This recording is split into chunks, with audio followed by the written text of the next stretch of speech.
What's up guys, Houndish here. Today we are jumping in with another Destiny 2 video and we're going to speak about weapons in Renegades. Praxic Blade, that's all you really need to know, isn't it? Okay, that's not literally true, there are loads of good weapons this episode. Season, expansion, my goodness. There's some pretty juicy stuff, but there's a lot of conversation about the power of primary weapons right now in the game. So we'll have that conversation as well. Power creep, power deltas, it all kind of feeds into the conversation, but if you're curious about some of the weapons you should be looking out for in this expansion, hopefully that part will be useful as well. If you enjoy this one, tell me a secret about your sword in the comment section below. I'm talking about the Praxic Blade. You guys will take any opportunity you can get, won't you? Now, let's get into it.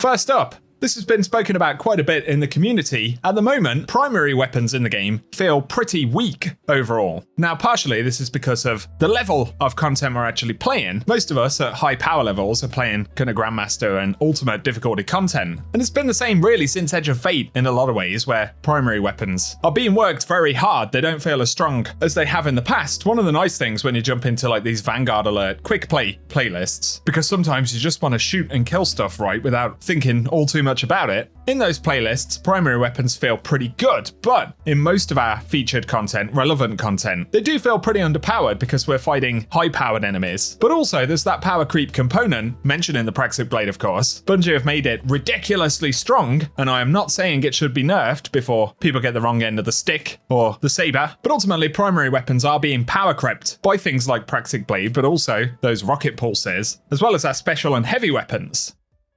And I think it's something that Bungie should totally be looking at. You'll have to give me your thoughts about it down below. Of course though, in a list of weapons you should be using in Renegades, Praxic Blade is very high up there. It puts out a massive amount of damage. It has essentially infinite ammo. It's got ranged attacks, melee attacks, blocking functionality, all of the interactions with subclasses, being able to apply certain verbs from active subclasses. And then the fact that there's a big cosmetic chase with it as well. Praxic Blade is ultimately filling that endgame slot of both being the exotic quest weapon, but almost the ability set for this update as well, which I'm sure is a big part of the reason that Bungie made it so strong. Other things that can compete, of course, the PSI Eterna. This is the new rocket pulse. This one going in the second slot, of course. Now these did get a bit of an ammo nerf coming into this expansion, but they're still incredibly powerful in terms of damage output and flexibility. Top rolls on this one are things like Trickle Charge paired up with Jolting Feedback, but you've also got Blast Distributor in the first slot where dealing splash damage grants a bonus to grenade stat, and Eddy Current, and given that that can pair up with those arc perks like Jolting Feedback or Rolling Storm, it's really strong. Also, Elemental Hone-In in that second slot is great to pair up with most of the bonuses, but the Trickle Charge Jolting Feedback combo is definitely the one to look out for. In terms of Renegades things that are seeing a bit of popularity, the refurbished A499 is well worth a look. I'm not really that great with sniper rifles, but it puts out a massive amount of damage. Popular roles on this include things like Bewildering Burst paired up with Envious Assassin. Envious is popular because obviously with it only having one in the mag, you can get at least a couple of rounds by making kills with other weapons. But it can also get Snapshot for folks who want to draw it quickly, pop heads off Guardians who are invading, things like that. And Aggregate Charge, where the weapon deals more damage for elemental debuffs applied to targets, is obviously really good. So if you like those heavy hitting snipers, it's worth a look. The Uncivil Discourse, though, of course, is the Arc Dynamic Heat hand cannon, which has been pretty popular because it puts out a significant amount of damage for a hand cannon. Currently the most popular combo is Air Trigger with Precision Instrument. Air Trigger is good for greatly increased ammo generation. That's the big reason that people are actually using it. Other popular slot 1 perks though are things like Outlaw, as well as Keep Away and Cooling Baubles. Then in the second slot, on top of Precision Instrument, things like Jolting Feedback and Frenzy are really solid on this weapon. As we've seen though, some of the best blasters actually come from the dungeon. I'm really into the Zealous Ideal at the minute. That's a balanced heat solar auto rifle. And first trait slot has things like Heal Clip, as well as Cooling Baubles, but there's also Attrition Orbs, Dynamic Spray Reduction, and Delicate Heat, where while at low heat, the weapon has improved range handling and accuracy. Then the second slot can pair up with Onslaught, Thermal Atomization, and while at high heat, the weapon deals increased damage and causes targets to explode. Plus, you've got Burning Ambition and Incandescent in that second slot, so it's a really good weapon if you're able to run the dungeon. The same can be said for High Tyrant, and that's a balanced Void Pulse Rifle. The role I have is Rapid Hit as well as Mega Neura. Mega Neura is nice because precision final blows create an elemental damage explosion that deals more damage based on the number of rapid precision hits dealt beforehand, so it pairs well with Rapid Hit.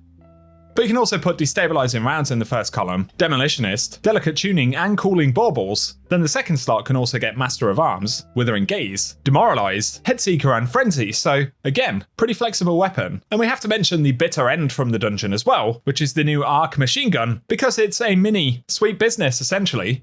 I'm rocking one with trickle charge and jolting feedback, which is alright for ad control. But you can get delicate tuning, cooling baubles, even attrition orbs in the first slot, then second slot can also get killing tally, rolling storm, jolting feedback as we mentioned, frenzy, and thermal atomization, so it's an interesting new machine gun option. Away from Renegades content specifically, of course on the season side, available from the portal, we've got things like Duty Bound, which is the adaptive frame kinetic auto rifle. It's worth a look when you're running the portal. You've got things like Bewildering Burst, Enlighten Action, 4th times the charm in the first trait slot, then the second slot can get All Star, a new perk where collecting ammo loads the weapon from reserves and enhances its damage and reload speed for a short duration. Plus it can get Onslaught, Rampage, Triple Tap. And yeah, it's still a primary, not everyone will love it necessarily, but in terms of the perk selection on the weapon, there's loads of really good stuff on it, so you kind of have to mention it really. Back to blasters though, or Star Wars themed weapons, you've got stuff like Compact Defender, a dynamic heat weapon with void damage that can do destabilizing rounds and repulsor brace as a combo, which is good. But the second slot can get Desperate Measures as well, which is nice since it's a close range weapon, so if you're in melee range, you can get loads of damage buffs for it. Another weapon I just can't ignore, not really a traditional weapon, but if you're running Lawless Frontier, man, the Imperial Behemoth is absolutely ridiculous, isn't it? All of the Renegade's abilities are strong, but that Behemoth is just bonkers. Especially in the final couple of encounters of Lawless Frontier. You can just chew through bosses and those tanky targets, retaliators and all that kind of stuff. Almost a bit of a hack to speed up your runs. Other really popular weapons at the minute, just for kind of honourable or quick mentions, you've got the M17 Fast Talker, that's the Stasis Blaster SMG. Really popular on that is stuff like Attrition Orbs paired up with Target Lock. The 86 is a new Vortex Frame Strand Sword, and you can do stuff like Slice and Elemental Onin as a pairing, also Tireless Blade, and an interesting one is Redirection on this. Damaging rank and file combatants increases damage against more powerful ones, and you can kind of use this in certain configurations where you can stack up that damage bonus easily, maybe on some of the dungeon bosses by taking out some nearby enemies, and then dump it as part of your DPS loadout. All or Nothing is pretty popular as well. That's the new Pulse Rifle Blaster with strand damage, where the combo of Firefly with Tear is pretty popular, but it can additionally get Slice and Cooling Baubles in the first slot, then it can roll Desperado as well in the second slot, plus you got options like Kill Clip. So it's just really strong. Horror's least, obviously, the Arc Rapid Fire Frame Pulse Rifle is back, and you've got Supercharged Magazine, while amplified, ammo is gradually transferred from reserves to the magazine, as well as Trickle Charge in the first trade slot, and then the second slot has Jolting Feedback and Rolling Storm.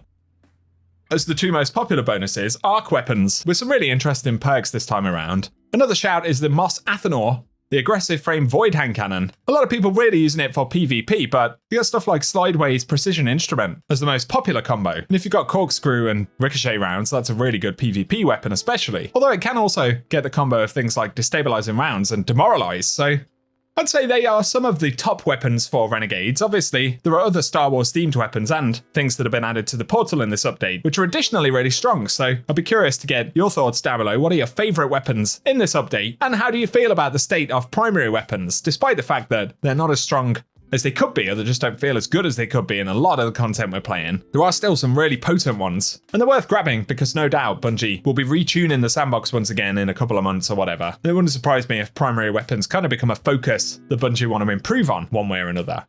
But give me your impressions on the power creep of certain archetypes in the comment section. If you've enjoyed the video, a rating really does help us out. Be sure as well to hit subscribe so I can keep you posted with more Destiny content. But otherwise, thank you for tuning in, and I hope you have an awesome day.